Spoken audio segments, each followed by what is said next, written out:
There is a giant Australian athletic freak who has the Lions' attention. Let's talk about it. Hi, Mike Payton from A to Z Sports Detroit. Today we're going to talk about how the Lions could potentially be dipping into the international pathways pool in the 2025 NFL Draft. First off, the Lions are not afraid to go international. Last year, they traded up for Giovanni Manu, a player who suddenly came out of nowhere, gained the attention of probably about half the league. There were a lot of teams that wanted to draft that guy, and the Lions jumped a lot of them. They also have had IPP players in the past. They had Patrick Murtaugh, a tight end from Australia. They had David Baba last year. Unfortunately, he wound up breaking his leg and had to miss the entire season. But the Lions will go international, and they're not afraid to use that IPP spot. What they have never done is draft an IPP player, and I don't know if that's going to happen this year, but I do know that the Lions were at the IPP Pro Day. They met with a defensive tackle named Laki Tasi, a 6'6", 347-pound former Australian rugby player who is just giant. And I mean, how big is he? Look at this picture of his legs. That's bigger than my freaking head. That's the biggest legs I've ever seen, bigger than my body. That guy's legs are bigger than Giovanni Manu's, which I didn't think anybody else's legs could be that big. But this guy has a lot of athletic ability. While he is 347 pounds, he does not move like he's 347 pounds. If you were to look him up on YouTube and see his rugby highlights, you'll very clearly see a guy that towers among everybody else and is just running through guys, just has a lot of ability. That is why the Lions may consider, hey, this guy could potentially be a defensive tackle in the NFL.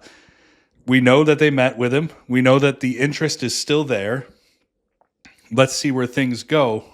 Obviously, when it comes to drafting this player, that's probably not going to happen. If he gets picked by any team, it'll probably be late in the draft, 7th round. He's more so to be a priority undrafted free agent. In that case, the Lions could get him a little bit cheaper than they would if they were to draft him. Now, here's why, because I know there's going to be a lot of Lions fans freaking out about, oh, geez, this again, another project. We haven't even seen if this first international project has worked out yet. There's Broderick Martin, who was supposed to be a project. That hasn't worked out yet. This one's different because what you get with an IPP player is you get a 91st roster spot. So during training camp, OTAs, you get an extra spot. It's just for IPP players. He's basically kept out of the way the entire time. You can work with him, do your thing, and still have a player that you feel really good about on that regular 90. And then the other thing with Manu, the Lions drafted him so high they didn't want to try to release him and put him on the practice squad, and for fear that he would get picked up, the Lions would have to risk this with Tasi as well. But the good thing about Tasi is that because he's an IPP player, the Lions could stash him on the practice squad with a 17th practice squad exemption, which you only get if you have an IPP player. So they have an extra roster spot during training camp. They get an extra 17th spot during practice squad during the regular season. Why wouldn't you do it?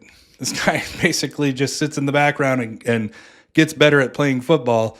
It costs you basically nothing. An undrafted rookie salary, it makes way too much sense to ignore.